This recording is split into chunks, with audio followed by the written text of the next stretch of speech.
Chicago, Illinois. It was 3:42 p.m. on Monday, November 5th, 1928, the third day of Ellsworth Raymond Johnson's visit to Chicago,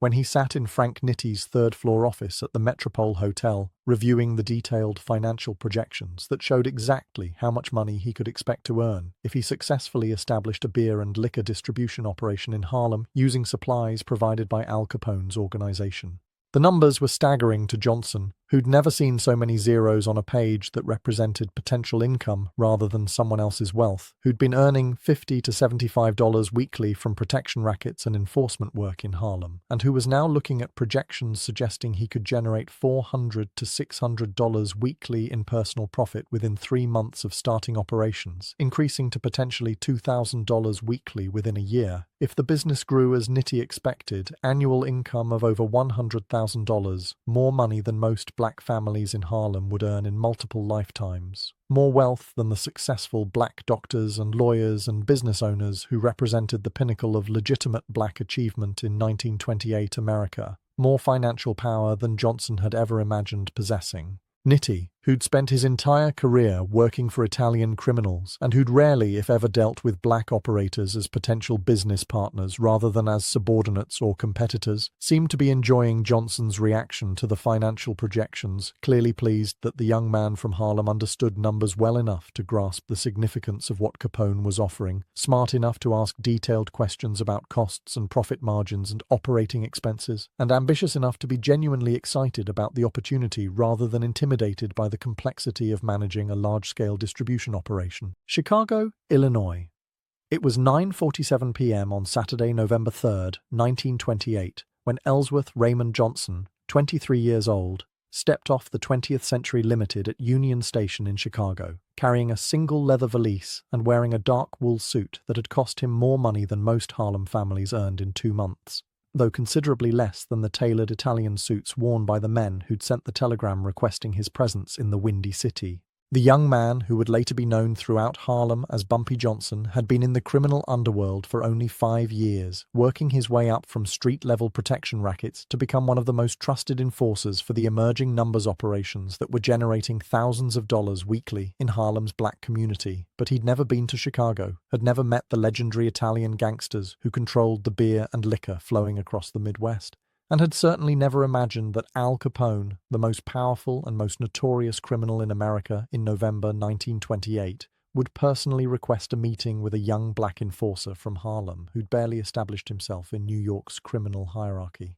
The telegram had arrived at Johnson's apartment on West 138th Street on Tuesday, October 30th, 1928, delivered by a Western Union messenger who'd been instructed to wait for a response. The message was brief, according to William "Bub" Hewlett, Johnson's mentor and early partner in Harlem's protection rackets, who was present when the telegram arrived and who spoke with the Chicago Defender newspaper on November 8, 1928, about the events that would unfold over the following week. The telegram read, quote, "Mr. Johnson, stop your reputation in Harlem. Numbers operations has reached Chicago. Stop. Mr. Capone requests honor of your presence for business discussion of mutual benefit. Stop travel arrangements and accommodations provided. Stop. Please confirm availability. November 3rd through November 7th. Stop. Regards. Stop. Frank Nitty. Stop." End quote. Hewlett recalled that Johnson read the telegram 3 times in silence before looking up with an expression that combined suspicion with barely concealed excitement.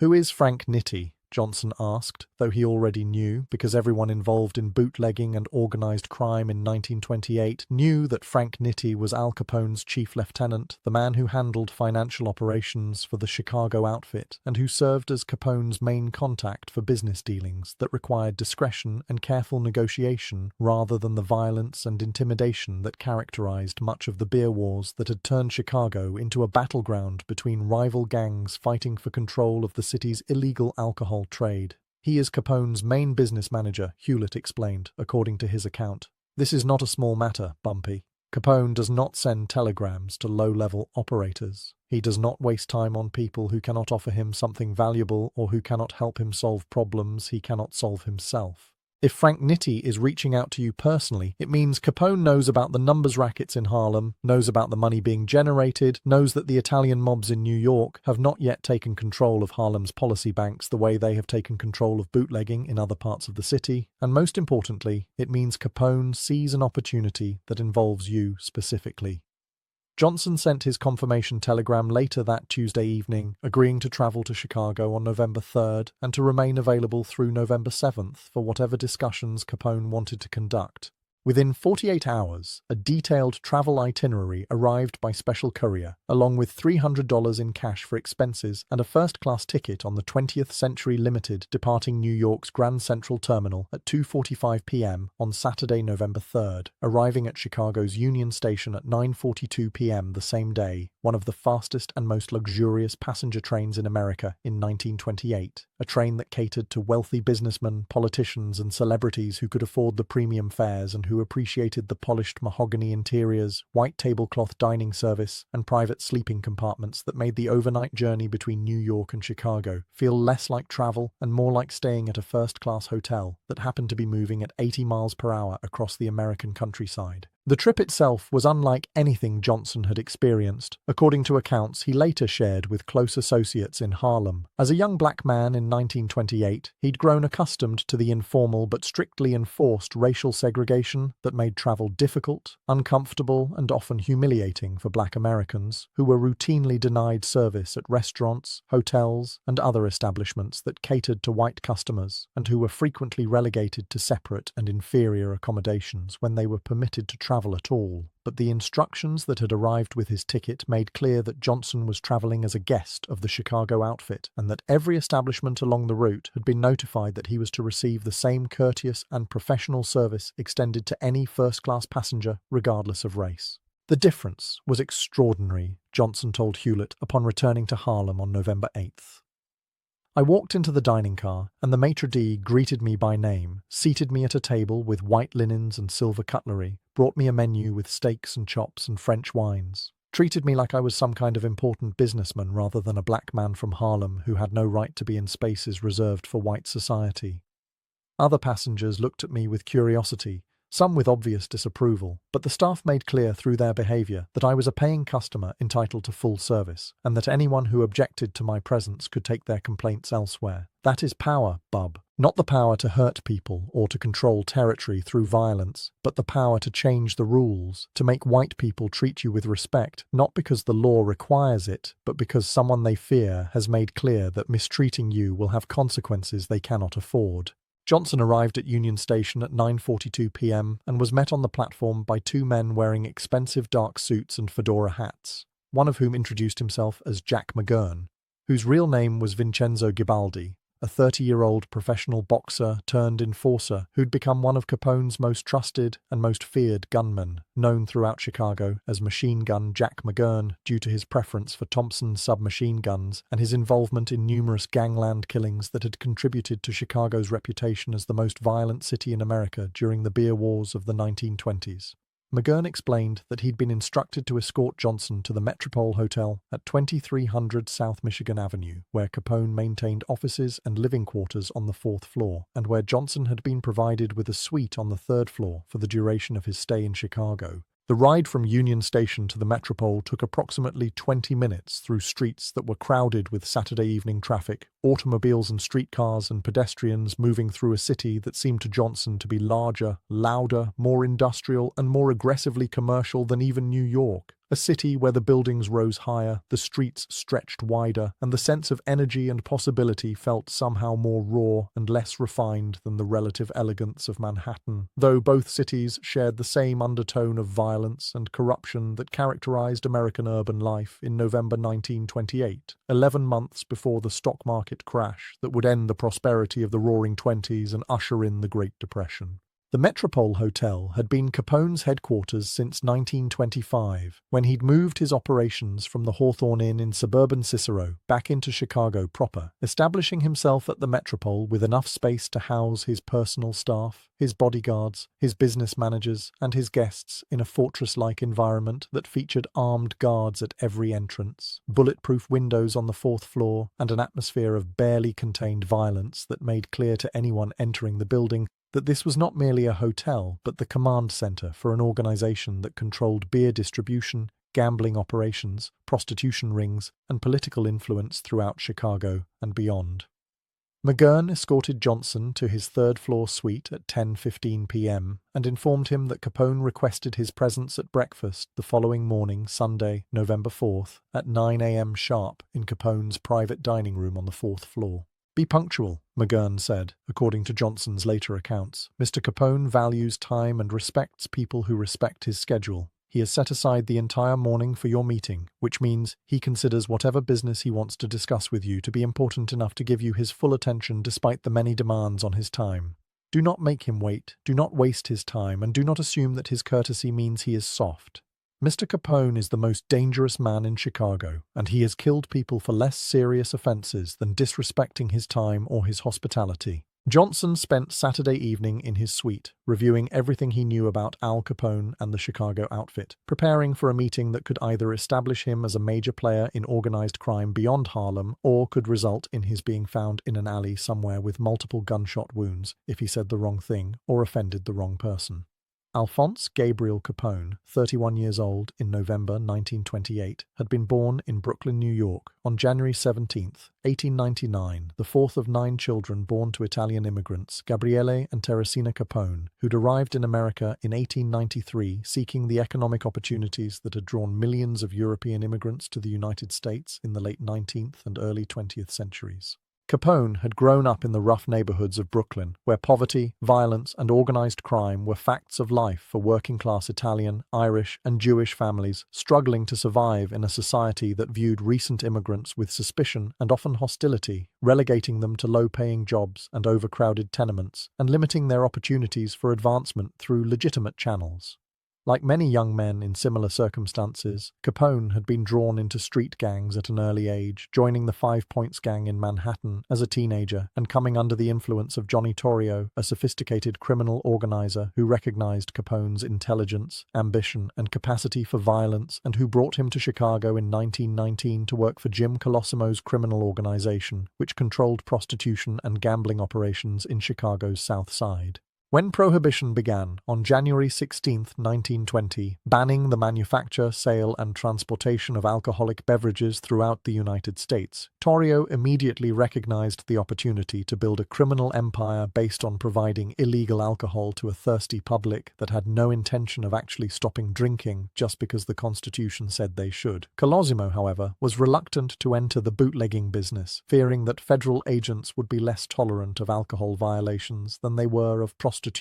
and gambling, and on May 11, 1920, Colosimo was murdered in his own restaurant, almost certainly on Torrio's orders, clearing the way for Torrio and Capone to build what would become the Chicago Outfit, one of the most powerful criminal organizations in American history. By 1928, Capone had taken over from the semi-retired Torrio, who'd survived an assassination attempt in 1925 and had decided to leave Chicago for the relative safety of Brooklyn, turning control of the organization over to his protege. Capone had spent the next 3 years consolidating power, eliminating rivals, bribing politicians and police officials, and building an organization that by November 1928 controlled an estimated 20,000 speakeasies in the Chicago area, generated approximately $100 million in annual revenue according to federal estimates, employed over 1,000 people in various capacities from bootleggers to enforcers to accountants, and had made Capone himself into a national celebrity, his face regularly appearing in newspapers and magazines, his opinions sought by journalists who treated him like a legitimate businessman rather than a violent criminal who'd built his fortune through murder, extortion, and corruption.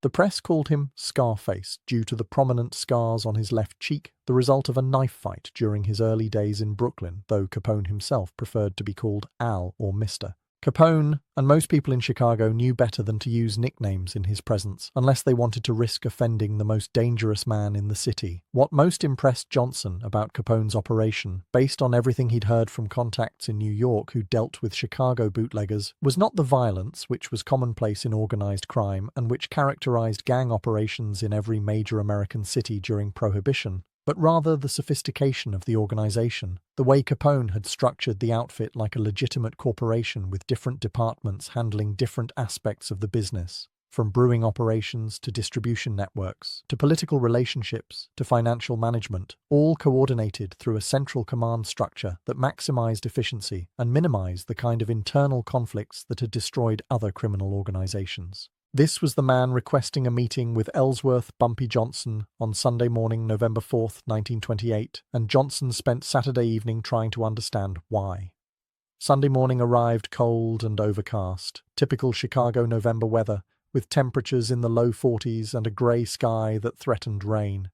Johnson, dressed carefully in his best suit, arrived at Capone's fourth-floor private dining room at 8:55 a.m., 5 minutes early as a sign of respect, and was greeted by Frank Nitti, who'd been the one to send the original telegram inviting Johnson to Chicago. Nitti, 42 years old in November 1928, was a stocky, balding man with sharp eyes and a quiet demeanor that contrasted sharply with the flamboyant and often loud behavior of Capone himself. But everyone in the Chicago outfit knew that Nitti was indispensable to the operation, handling the complex financial transactions, the relationships with corrupt officials, and the strategic planning that allowed Capone to focus on the public-facing aspects of leadership, while Nitti managed the details that actually kept the organization running smoothly. "Mr. Johnson," Nitti said, extending his hand for a formal handshake. "Welcome to Chicago. Mr. Capone will join us shortly. Please, have a seat, have some coffee. We have much to discuss this morning, and I suspect you are curious about why Mr. Capone asked you to travel all the way from Harlem for this meeting." At precisely 9 a.m., Al Capone entered the dining room, and Johnson later recalled that his first impression was of overwhelming physical presence, combined with unexpected elegance. Capone, in November 1928, was a large man, 5 feet 10 inches tall, and weighing approximately 250 pounds, with a round face, thick dark hair slicked back with pomade, and an expression that could shift instantly from warm friendliness to cold menace depending on the situation and his mood. He wore a custom-tailored dark grey suit that must have cost at least $500, a white silk shirt with diamond cufflinks, a burgundy tie held in place with a gold tie-pin, and polished black shoes that reflected the light from the chandelier hanging above the dining table. His left hand bore a massive gold ring, with a diamond that must have weighed at least 2 carats, and his right pinky finger wore a smaller gold ring that Johnson would later learn was a gift from Johnny Torrio, Capone's mentor and predecessor.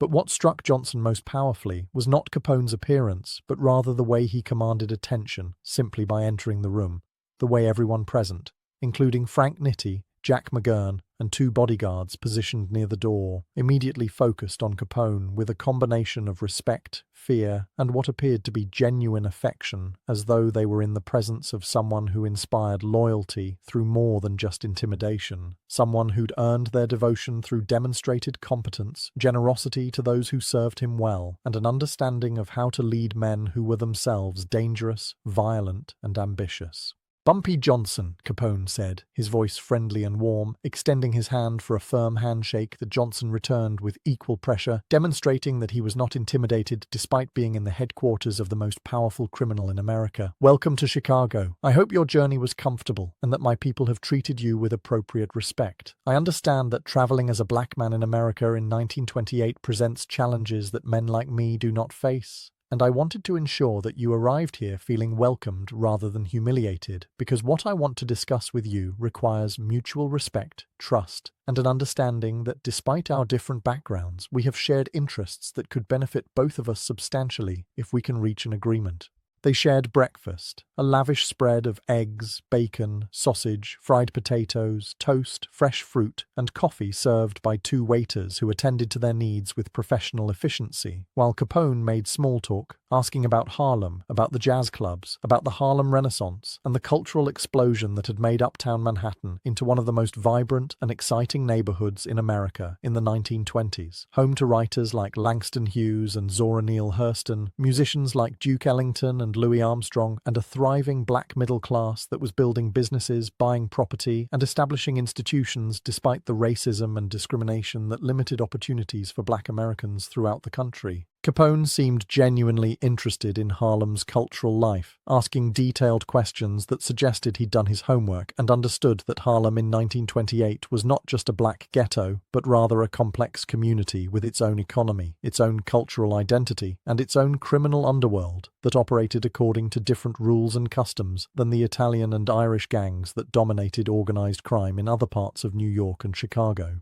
After approximately 30 minutes of conversation, Capone leaned back in his chair, lit a thick Cuban cigar, and transitioned to the actual purpose of the meeting. "Let me tell you why you are here, Bumpy," Capone said, according to Johnson's detailed account of the conversation, which he shared with multiple associates upon returning to Harlem and which was documented in interviews conducted by various journalists and researchers over the following decades. "I control beer and liquor in Chicago and in much of the Midwest. I have breweries, I have distribution networks, I have speakeasies, I have relationships with Canadian suppliers, I have corrupt officials who look the other way, I have enforcers who eliminate competition, I have accountants who manage the money, I have lawyers who keep me out of prison when the federal government tries to prosecute me for tax evasion or Volstead Act violations. My organization generates approximately $100 million per year, which makes me one of the wealthiest criminals in America and certainly the most successful bootlegger in the country. But I have a problem, and the problem is that while I dominate the Midwest, I do not dominate New York, which is the largest market for illegal alcohol in the United States, a city with millions of thirsty customers and thousands of speakeasies and restaurants and hotels that need steady supplies of quality beer and liquor, and where the Italian mobs, particularly the families controlled by Giuseppe Joe the Boss Masseria and Salvatore Maranzano, have established territorial control that makes it difficult for outside organizations like mine to operate effectively without triggering gang wars that draw unwanted attention from law enforcement and federal agents."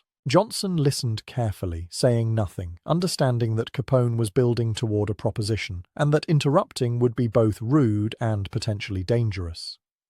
Capone continued, "Now, I have been watching developments in Harlem with considerable interest because Harlem represents something unique in American organized crime. You have a black community that is large, relatively prosperous compared to other black neighborhoods, and that has its own criminal economy based primarily on numbers rackets, the illegal lotteries that generate thousands of dollars weekly and that are run by black operators like Madame Stephanie St. Clair, like Casper Holstein, like the dozens of smaller policy bankers who control individual territories and who have thus far operated with minimal interference from the Italian mobs that control bootlegging and other rackets in Manhattan. The Italian bosses have left Harlem's numbers rackets alone for the most part, partly because they are focused on bootlegging, which is more lucrative, partly because they do not understand the black community well enough to operate effectively there, and partly because they have not yet recognized how profitable the numbers rackets have become as Harlem's population has grown and as more black families have disposable income to spend on gambling. But that situation will not last forever.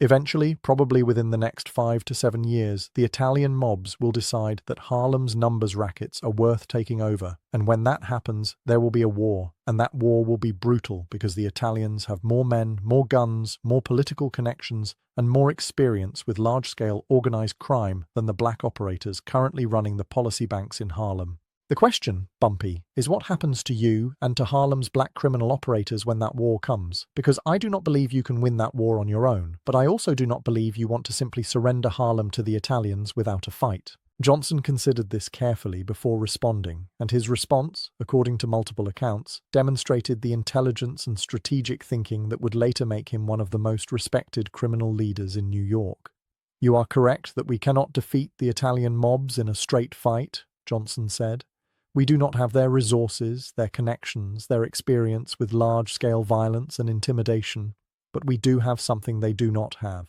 which is the trust and support of Harlem's black community, which views us not as outside exploiters but as our own people, criminals perhaps, but criminals who live in Harlem, who spend money in Harlem businesses, who employ Harlem residents, who sometimes help poor families when they are in desperate situations,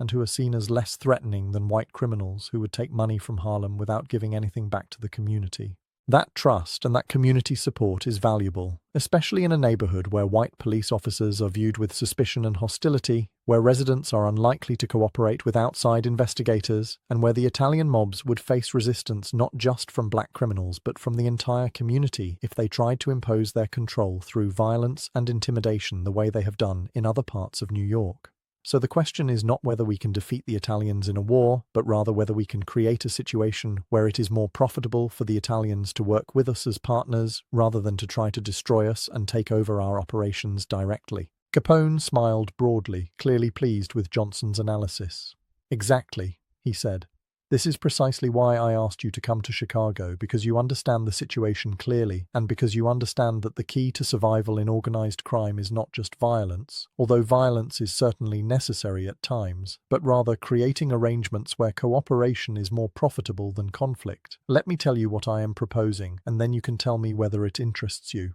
What I want is access to Harlem's speakeasies, restaurants, hotels, and nightclubs for my beer and liquor. Currently, those establishments are being supplied by various bootleggers, some connected to the Italian mobs in Manhattan, some independent operators buying from Canadian sources, some making their own gin and whiskey in basement stills and bathtub operations. The quality is inconsistent, the prices are unstable, the supply is unreliable, and most importantly, there is no organization, no central control, no efficient distribution system. I can provide high-quality beer and liquor from my Chicago breweries and from my Canadian suppliers at competitive prices with guaranteed delivery schedules and product consistency. What I need is someone in Harlem who can manage the distribution, who can convince the speakeasy owners and restaurant operators to buy from my organization instead of from their current suppliers, who can handle the logistics of delivery and payment, and who can deal with any competition or resistance from operators who might not want to switch suppliers. That person would need to be someone who knows Harlem intimately, who is trusted by the black business owners who run the establishments that need alcohol, who has the muscle to enforce agreements if necessary, and who understands that working with me means becoming part of a larger organization that operates according to strict business principles rather than the chaotic and uncoordinated way that many criminal operations function. Johnson saw immediately where this was heading. "You want me to become your distributor in Harlem," he said. "You want me to take control of alcohol distribution in the black neighborhoods, to establish relationships with speakeasy owners and restaurant operators, to arrange deliveries from your Chicago operations, to collect payments, and to use my connections in the black community to build a distribution network that channels your products into Harlem while keeping the Italian mobs from interfering. In exchange, I assume you would provide me with a percentage of the profits, protection from your organization if the Italians tried to move against me, and the credibility that comes from being associated with the most powerful bootlegging operation in America." Capone nodded. "Precisely. I'm offering you an exclusive distributorship for Harlem, all of uptown Manhattan, north of 110th Street, covering the black neighborhoods that the Italian mobs have largely ignored thus far, but which represent a substantial market with thousands of potential customers. You would purchase beer and liquor from my organization at wholesale prices, approximately 40 to 50% below what Harlem speakeasies currently pay their suppliers,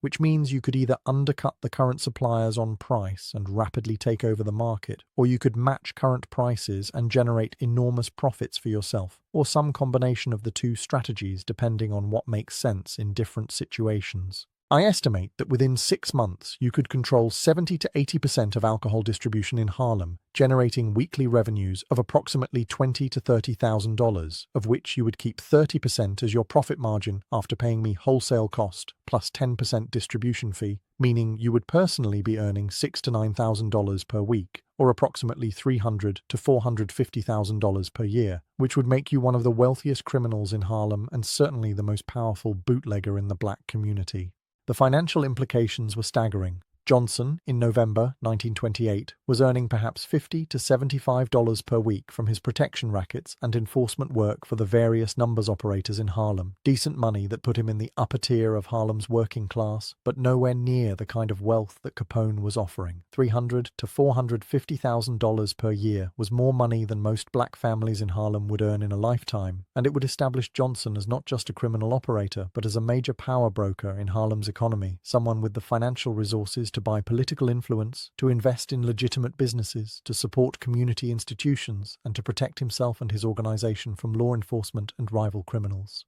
But Johnson was smart enough to know that such an opportunity came with substantial risks and obligations. and he needed to understand exactly what Capone was expecting in return for this extraordinarily lucrative arrangement. "What do you want from me, besides managing distribution?" Johnson asked. "You do not offer this kind of opportunity without expecting something beyond just having a local distributor in Harlem. You could find dozens of people who could move your beer and liquor in uptown Manhattan. Why me specifically? And what else do you need?" Capone's expression became more serious, and he leaned forward, resting his forearms on the table, his tone shifting from friendly to business-like. "What I need, Bumpy, is intelligence about what is happening in New York's Italian crime families, particularly information about Masseria and Maranzano, who are heading toward a war that will reshape organized crime in New York and possibly throughout the United States. I need to know about their strengths, their weaknesses, their plans, their alliances, their conflicts, because what happens in New York affects what happens in Chicago and everywhere else, and I cannot allow myself to be surprised by developments that could threaten my organization or create opportunities I should be exploiting. You, as a black operator working in Harlem, can move through parts of New York that I cannot easily access, can develop relationships with people who would never trust an Italian from Chicago, can gather information that my normal intelligence network might miss, and can serve as my eyes and ears in New York without drawing the kind of attention that my own people would attract if I sent them to New York to gather intelligence. This is not asking you to be a spy or an informant, which would put you at risk and which would violate the code that says criminals do not cooperate with law enforcement or betray their own people. This is asking you to be a business partner who shares information that benefits both of us, who helps me understand the New York situation better, and who in return receives my support, my protection, and my business, which will make you wealthy and powerful beyond anything you could achieve on your own. There was also the matter of the future, Capone continued. Prohibition will not last forever. Already in 1928, there were growing movements to repeal the 18th Amendment, increasing recognition that prohibition had failed to reduce alcohol consumption and had instead created massive criminal enterprises, generated enormous profits for gangsters like Capone and countless others, caused thousands of deaths from poisoned alcohol and gang violence, and corrupted law enforcement and government at every level, from local police to federal prohibition agents to judges and politicians. Capone estimated that prohibition would likely be repealed within 5 to 10 years, probably sometime in the early to mid-1930s, and when that happened, the bootlegging business would collapse, the enormous revenues would disappear, and criminals who'd built their empires on illegal alcohol would need to transition to other rackets to maintain their wealth and power. The numbers rackets in Harlem would not be affected by the repeal of prohibition because gambling was already illegal and would remain illegal regardless of what happened with alcohol laws. This meant that Harlem's policy banks represented a more stable long-term criminal enterprise than bootlegging, and Capone wanted to establish relationships with black operators in Harlem now, while prohibition was still in effect, and while he had the leverage and resources to offer valuable partnerships, so that when prohibition ended and the alcohol money dried up, he would already have investments and connections in other rackets that could generate ongoing revenue. "By helping you build your bootlegging operation in Harlem now," Capone explained, "I am also positioning myself to be a partner in your numbers operations later, when prohibition ends and when the policy banks become the primary source of income for Harlem's criminal economy. I am thinking long-term, Bumpy, building relationships and alliances that will benefit both of us for years to come, and I am offering you the opportunity to be part of something larger than just Harlem, to be connected to a national criminal organization that can provide protection, resources, and opportunities that no local operator could ever access on their own." Johnson requested time to consider the proposal, and Capone agreed to give him 24 hours to think about it, to consult with his associates in Harlem by telephone if he wished, and to ask any questions he needed answered before making a decision. They spent the rest of Sunday discussing the logistics of how the distribution operation would work, the security measures that would need to be in place to protect shipments and prevent hijacking by rival criminals, the payment systems that would ensure timely and accurate financial transactions, the communication methods that would allow Johnson and Capone's organization to coordinate deliveries and address problems quickly, and the political relationships in New York that Johnson would need to cultivate to protect the operation from law enforcement interference. Capone was thorough and detailed, demonstrating the kind of business acumen that had made him successful despite his relatively young age and his violent reputation, showing Johnson that the Chicago outfit operated less like a gang and more like a corporation, with careful planning, systematic record-keeping, and strategic thinking that extended far beyond the brutal violence that characterized Capone's public image. By Sunday evening, Johnson had a clear understanding of what Capone was proposing, what resources would be provided, what expectations would need to be met, and what the partnership would mean for his future in Harlem's criminal underworld. Johnson spent Sunday night walking through Chicago's South Side, accompanied by Jack McGurn and another bodyguard, observing the speakeasies, gambling houses, and brothels that constituted Capone's empire, seeing firsthand how the Chicago outfit functioned at street level, how the various operations were coordinated, how money flowed from customers to establishments to collectors to central management, how security was maintained, how problems were handled, and how Capone's organization maintained control over an enormous criminal enterprise that touched almost every aspect of Chicago's nightlife and entertainment industry. The scale was overwhelming, Johnson later told associates, far beyond anything operating in Harlem or anywhere else in New York. Capone had built something unprecedented in American organized crime, a truly industrial-scale operation that generated millions of dollars monthly and that operated with a level of sophistication and organization that made most other criminal enterprises look amateurish by comparison. If Johnson could bring even a fraction of that sophistication and scale to Harlem, he would become one of the most powerful criminals in New York, and the opportunities for wealth and influence would be extraordinary.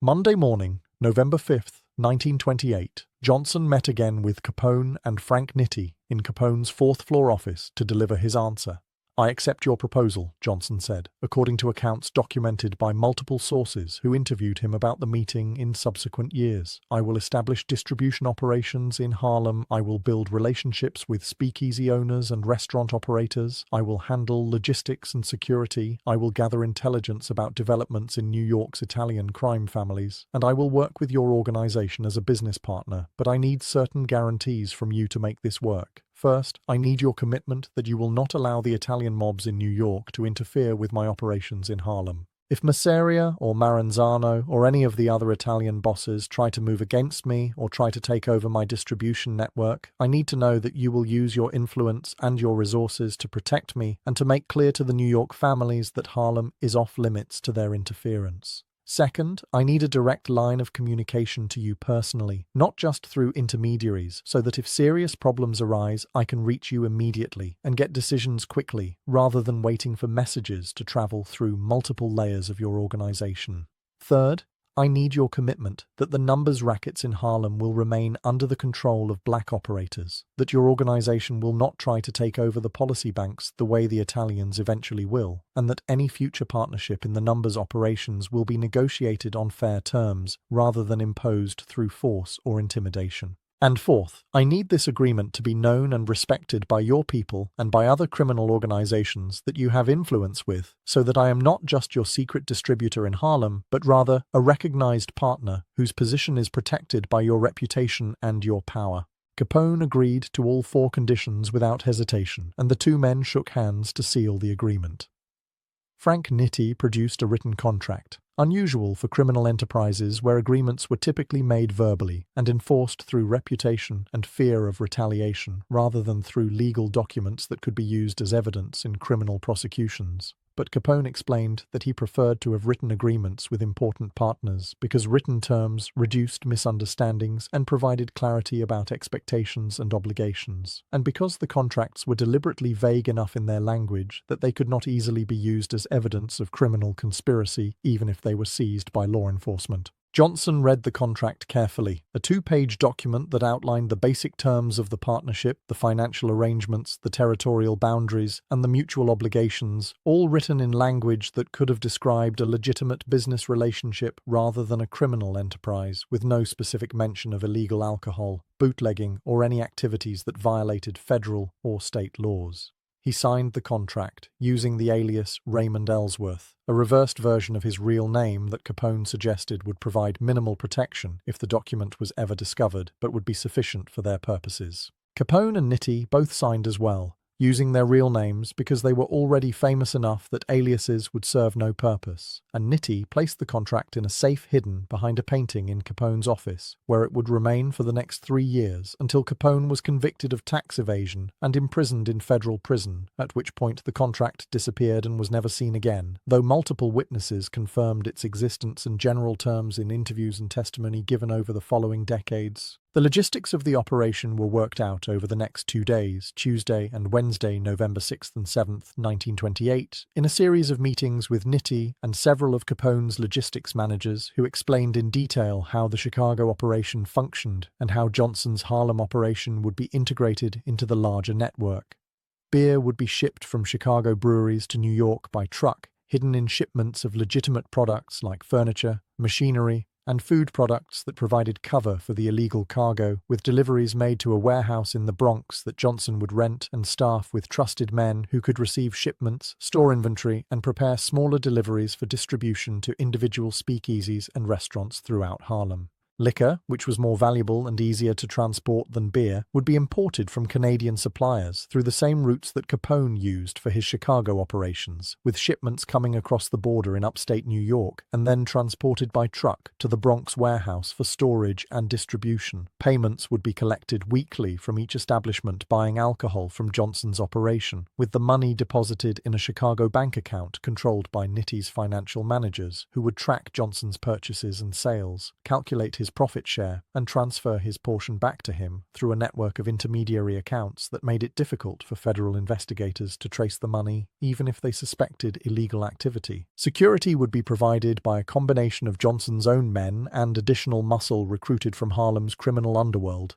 with training and support from Capone's organization to ensure that shipments were protected from hijackers and that any competitors or troublemakers were dealt with quickly and decisively. Communication between Johnson and the Chicago organization would be maintained through weekly telephone calls, monthly face-to-face meetings when Johnson traveled to Chicago or when Capone's representatives visited New York, and emergency contact procedures that allowed Johnson to reach Nitti or Capone directly if urgent situations arose that required immediate decisions. Johnson returned to New York on the 20th Century Limited on Thursday afternoon, November 8, 1928, carrying detailed plans for the Harlem distribution operation, a letter of credit for $10,000 to cover initial startup costs, including warehouse rental, equipment purchase, and hiring of staff, and a commitment from Capone to provide the first shipment of beer and liquor within 2 weeks, allowing Johnson to begin operations by the end of November 1928. The return journey gave Johnson time to process everything that had happened over the previous 5 days, to think about the enormous opportunity he'd been given and the substantial risks he'd be taking, to consider how this partnership would change his position in Harlem's criminal hierarchy and what it would mean for his future, and to begin planning how he would convince Harlem's speakeasy owners and restaurant operators to switch their alcohol suppliers from their current providers to his new operation.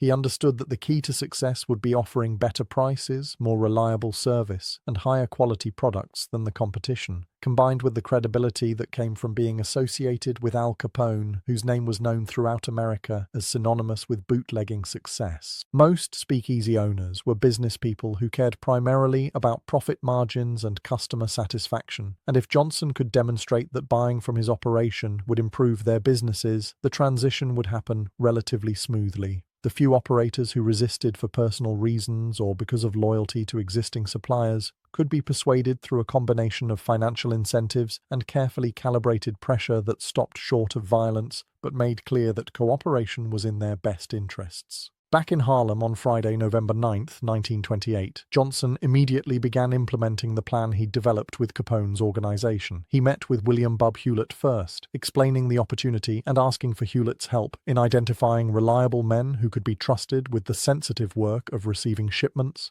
managing inventory, making deliveries, and collecting payments. Hewlett, who'd been Johnson's mentor and partner since Johnson first entered Harlem's criminal underworld in the early 1920s, was initially skeptical about partnering with a white gangster from Chicago, concerned that Capone might be using Johnson to establish a foothold in Harlem that would eventually lead to the Chicago outfit taking over the numbers rackets and other criminal operations in uptown Manhattan. But Johnson explained Capone's long-term thinking, his understanding that prohibition would eventually end and that the numbers rackets represented a more sustainable criminal enterprise than bootlegging, his commitment to respecting the territorial boundaries between his operations and Harlem's black-controlled policy banks, and his recognition that forcing his way into Harlem would be counterproductive when cooperation could be so much more profitable for everyone involved. Hewlett remained cautious, but agreed to support the venture, and together they began recruiting the dozen men who would form the core of Johnson's distribution operation, all of them young, ambitious, and hungry for the opportunity to be part of something larger than the small-scale protection rackets and enforcement work that constituted most criminal employment in Harlem in 1928.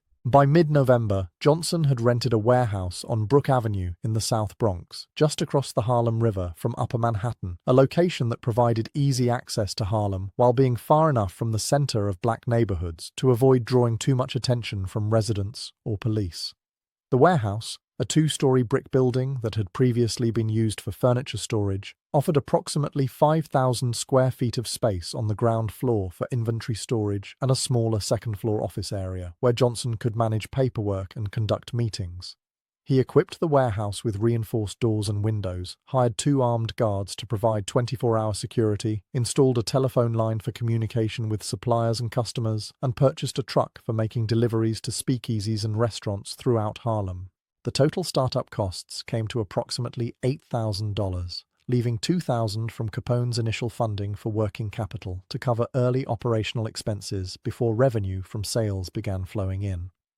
Johnson hired a bookkeeper, a middle-aged black man named Theodore Green who'd worked as an accountant for legitimate businesses in Harlem and who understood how to maintain financial records that looked legitimate on the surface while hiding the illegal nature of the enterprise underneath layers of paperwork and false invoicing, and Green established the accounting systems that would track inventory, record sales, calculate profit margins, and prepare the financial reports that Johnson would send to Frank Nitti in Chicago on a monthly basis to document the operation's performance. The first shipment from Chicago arrived on Monday, November 26, 1928, 2 weeks after Johnson's initial meeting with Capone, delivered by truck in the early morning hours when traffic was light and when the chances of police interference were minimal. The shipment consisted of 250 cases of beer and 50 cases of whiskey, a relatively modest initial load designed to test the distribution system and to give Johnson enough product to begin approaching potential customers without overwhelming his still developing operation. The wholesale cost for the shipment was $4,500, paid in advance from the startup funds Capone had provided, and Johnson calculated that if he sold the beer at standard Harlem speakeasy prices, his retail revenue would be approximately $12,000, generating a gross profit of $7,500 before accounting for operating expenses, of which approximately $2,250, or 30%, would be his personal profit as specified in the agreement with Capone. That meant the first shipment alone, if sold completely, would generate more money for Johnson personally than he typically earned in an entire month from his protection rackets and enforcement work, and that was just the beginning because once the operation was fully established and handling multiple shipments per week, his monthly income would increase to levels that would make him one of the wealthiest criminals in Harlem and certainly the richest black bootlegger in New York. Johnson spent the final week of November 1928 making the rounds of Harlem's speakeasies, introducing himself to owners and managers, explaining that he had a new source for high-quality beer and liquor at prices below what they were currently paying, demonstrating the product quality by offering free samples, and patiently building the relationships and trust that would be necessary to convince established businesses to change their suppliers. His pitch was simple and effective, according to accounts from speakeasy owners who later discussed the early days of Johnson's distribution operation. He would walk into an establishment, introduce himself politely, explain that he represented a new distribution company with connections to quality suppliers in Chicago and Canada, and offer to provide beer and liquor at prices that were typically 10 to 20% below what the speakeasy was currently paying. He would leave samples of the beer and whiskey, asking the owner to compare the quality with what they were getting from their current supplier, and he would return a few days later to see if they were interested in placing an order. There was no hard sell, no intimidation, no threats of violence or suggestions that refusing his offer would lead to problems, just straightforward business propositions based on better prices and better quality. This approach worked remarkably well with most speakeasy owners, who were business people looking to maximize their profits and who didn't particularly particularly care where their alcohol came from as long as the price was right. The quality was good and the deliveries were reliable. By mid-December 1928, approximately 6 weeks after Johnson's meeting with Capone in Chicago, the Harlem distribution operation was servicing 32 speakeasies and restaurants, generating weekly sales of approximately $6,000 and weekly profits for Johnson of approximately $1,800, or roughly $93,600 per year if the business continued at that rate. But Johnson was not content with this level of success, and he continued aggressively expanding the operation throughout December and into early 1929, adding new customers weekly, increasing the volume of shipments from Chicago, and building a reputation as the most reliable and professional alcohol distributor in Harlem.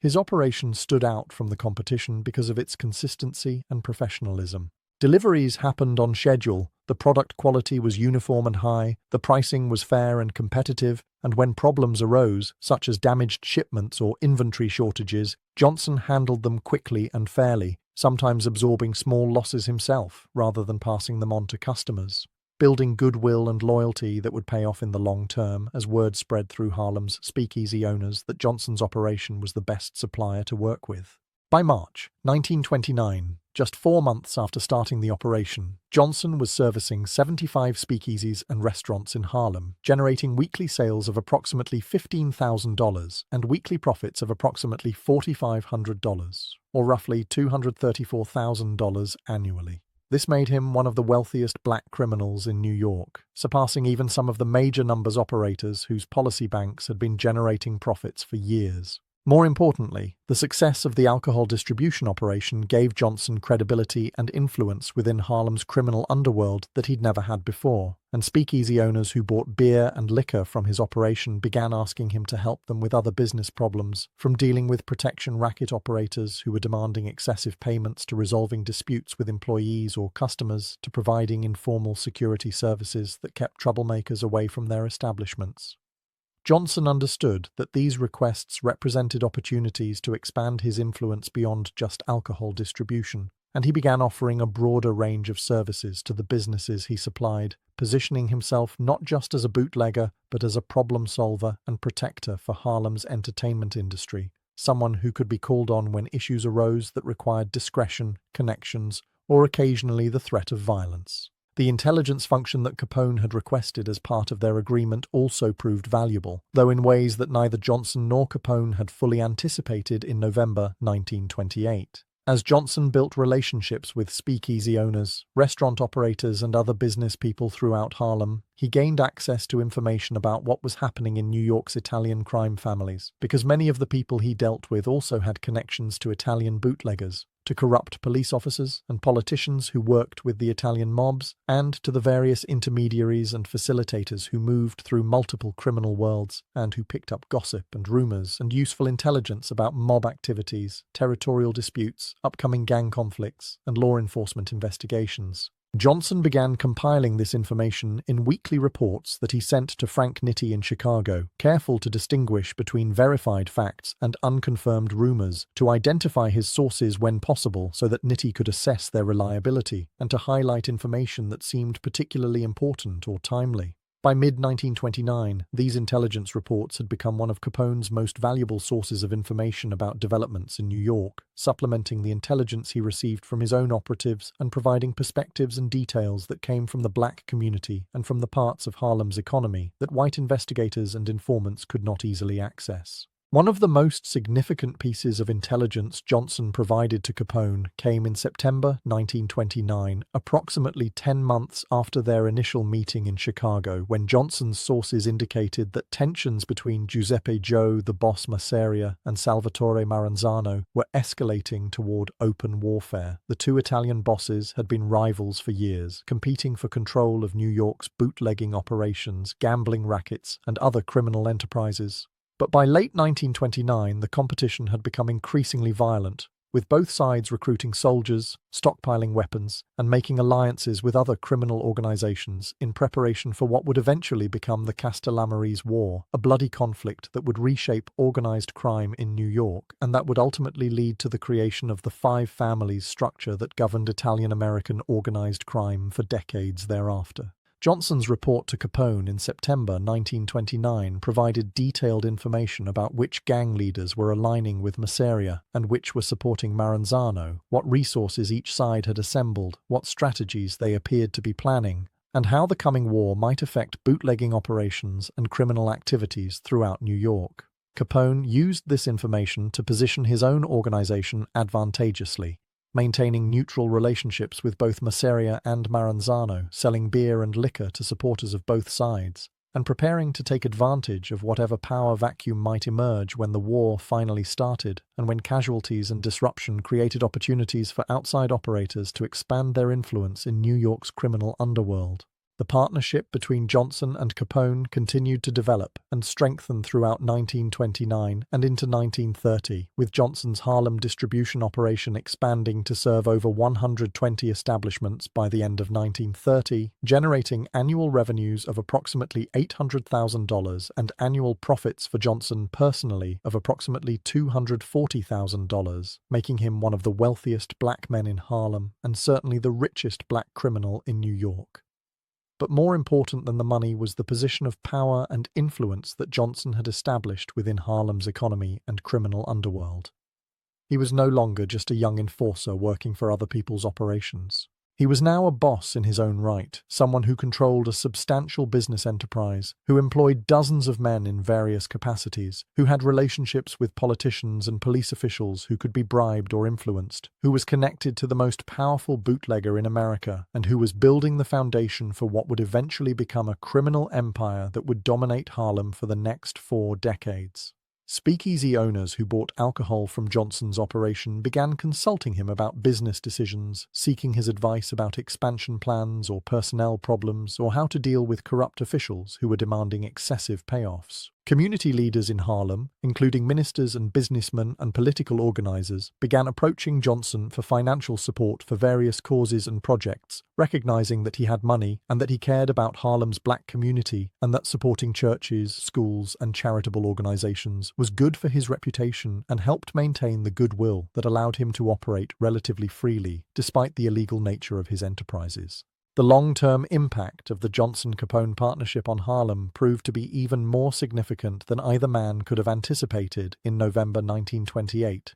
The bootlegging operation that Johnson established provided him with the capital, the organizational experience, and the criminal credibility that he would need when he moved into other rackets in the 1930s, particularly the numbers operations that would become his primary focus after Prohibition ended in 1933. The relationship with Capone also gave Johnson protection from the Italian mobs in New York during the critical period when they were fighting among themselves during the Castellamarese War, and when they might otherwise have tried to take over Harlem's criminal economy, if not for the understanding that Harlem was associated with Capone's organization and that interfering with Johnson would mean creating problems with Chicago. This protection allowed Johnson and other black operators in Harlem to build their organizations and consolidate their power during the early 1930s, establishing themselves firmly enough that when the Italian mobs finally did try to move into Harlem in the mid-1930s, particularly when Dutch Schultz attempted to take over the numbers rackets, the black operators were strong enough to fight back and to negotiate arrangements that allowed them to maintain significant autonomy and control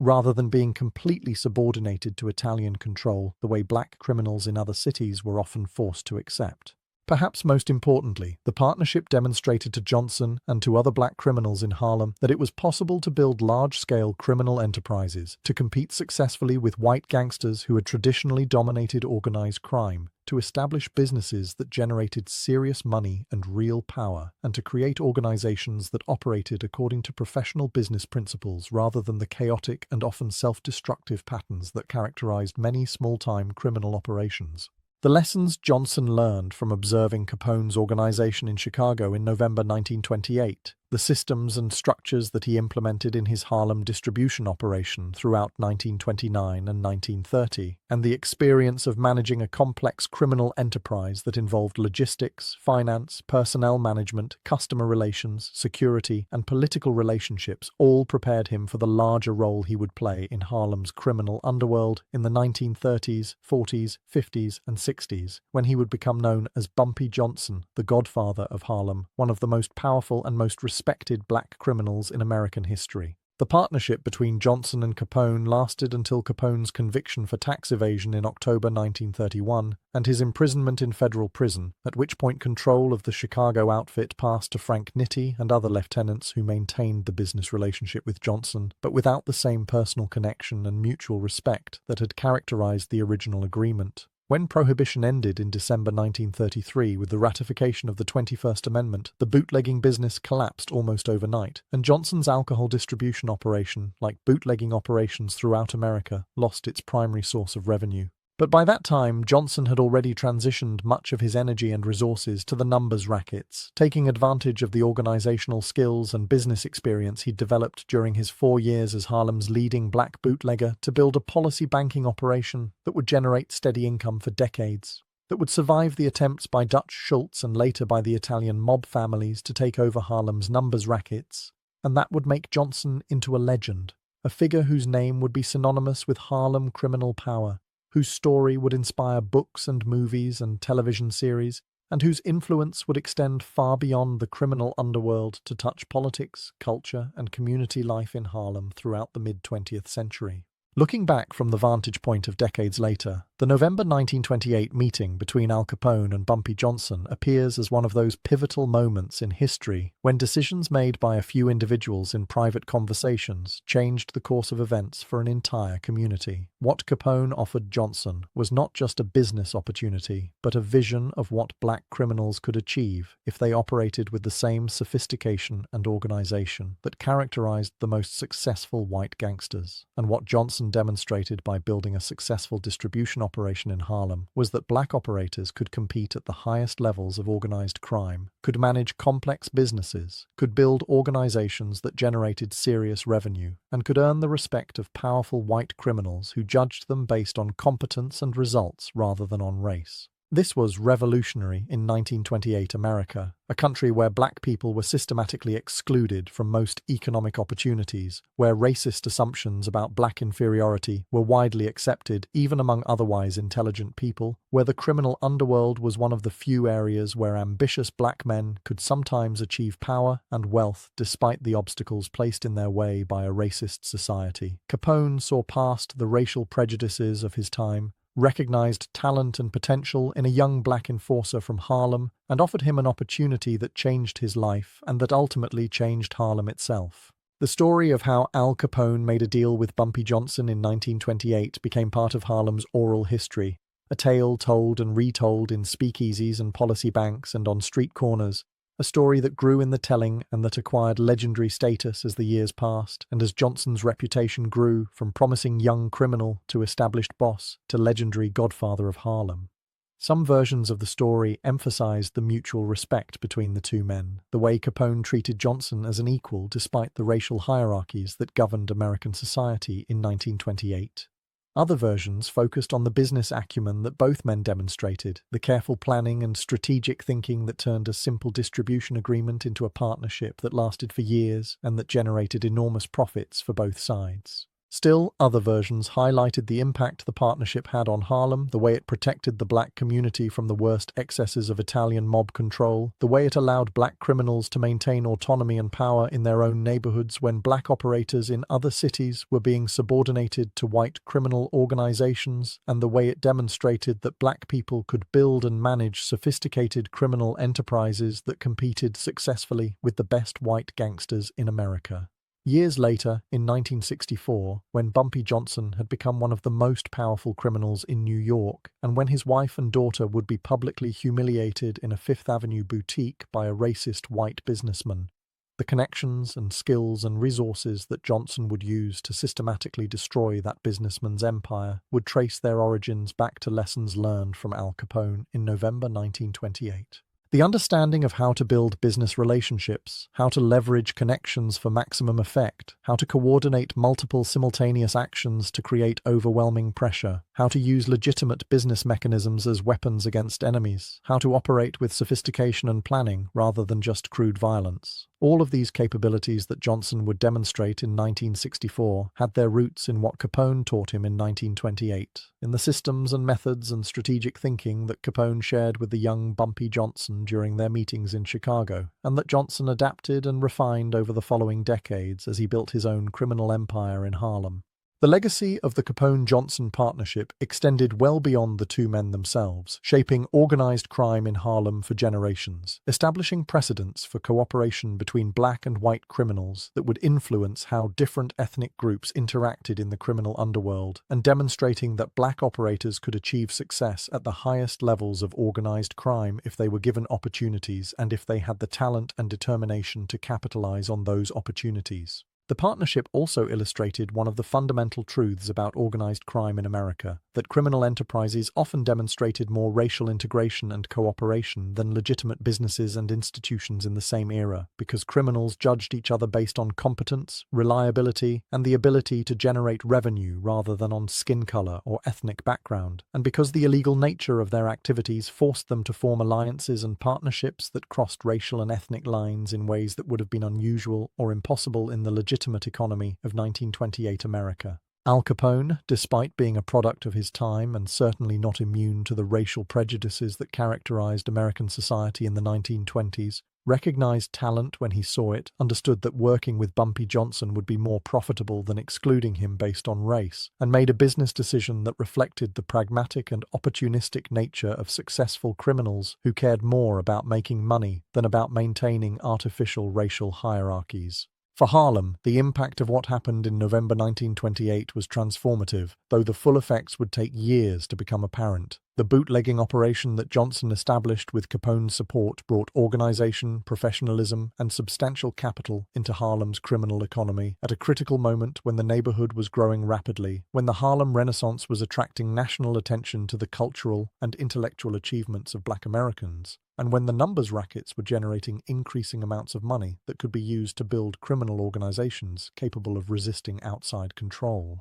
The protection that Capone's support provided allowed Harlem's black operators to develop their own organizations during the late 1920s and early 1930s, to build the infrastructure and the expertise and the political connections that would be necessary when the Italian mobs eventually tried to take over Harlem's rackets, and to establish themselves as forces to be reckoned with rather than as small-time criminals who could be easily pushed aside by more powerful white gangsters. When Dutch Schultz came to Harlem in the mid-1930s demanding control of the numbers operations, he found himself confronting not a disorganized collection of individual policy bankers, but rather a relatively cohesive group of black criminals who had resources, organization, political connections, and the backing of important figures like Bumpy Johnson, who by that time had used the wealth and experience from his bootlegging years to establish himself as one of Harlem's most powerful operators. The resistance that Schultz faced, the negotiations that eventually resulted in black operators maintaining some autonomy even after Italian involvement in the numbers rackets increased, and the fact that Harlem never became completely subordinated to Italian control the way that other black neighborhoods in New York and other cities did, all of these outcomes can be traced in part to the foundation that was laid when Al Capone decided to partner with Bumpy Johnson in November 1928, rather than trying to take over Harlem through force or through proxies.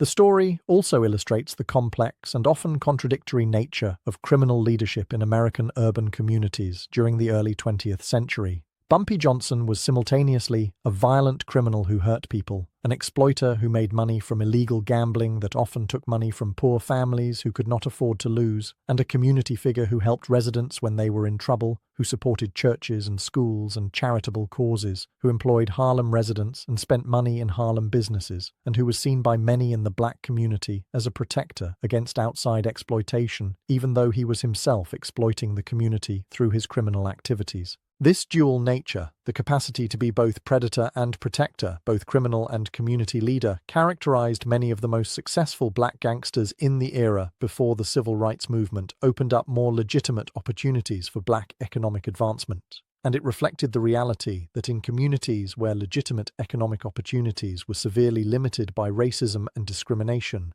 criminal enterprises were sometimes the only available paths to wealth and power, and criminal leaders were sometimes the only people with sufficient resources and influence to challenge the white power structures that controlled most aspects of urban life in segregated America. Al Capone's role in this story is equally complex and contradictory. He was a brutal killer responsible for numerous murders, a corrupter of public officials who undermined democratic governance, an organizer of prostitution and gambling operations that exploited vulnerable people, and a tax cheat who made a fortune while ordinary Americans struggled through the Great Depression.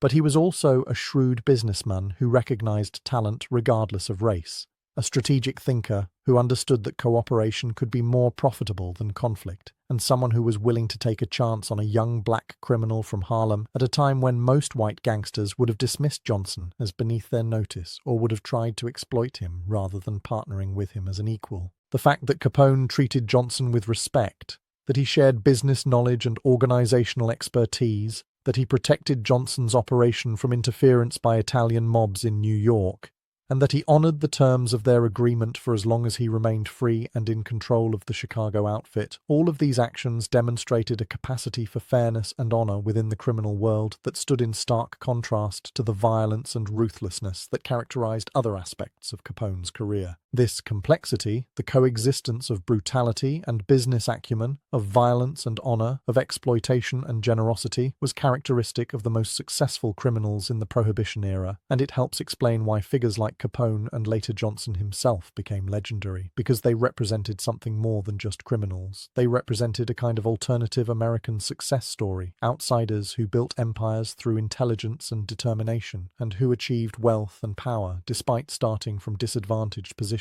in a society that was structured to limit their opportunities. The November 1928 meeting between Al Capone and Bumpy Johnson thus stands as one of the formative moments in the history of organized crime in Harlem and in the development of black criminal enterprise in America. What began as a business discussion about bootlegging distribution evolved into a partnership that lasted for years, that generated enormous profits for both men, that protected Harlem's black criminal operators during a critical period of growth and consolidation, that demonstrated the possibilities for black achievement in organized crime at the highest levels, and that established foundations and precedents that would shape Harlem's criminal economy for decades to come. The deal that Al Capone made with Bumpy Johnson in 1928 changed Harlem forever, not through any single dramatic event, but rather through the accumulation of consequences that flowed from that initial agreement, through the organizations that were built, the relationships that were forged, the skills that were developed, the capital that was accumulated, and the vision that was shared between a legendary white gangster from Chicago and a young black criminal from Harlem who would himself become a legend, the godfather of Harlem, Ellsworth Bumpy Johnson, whose story began in many ways on that cold November evening in 1928, when he stepped off the train in Chicago and walked into a meeting that would change his life and change Harlem and change the trajectory of black organized crime in America.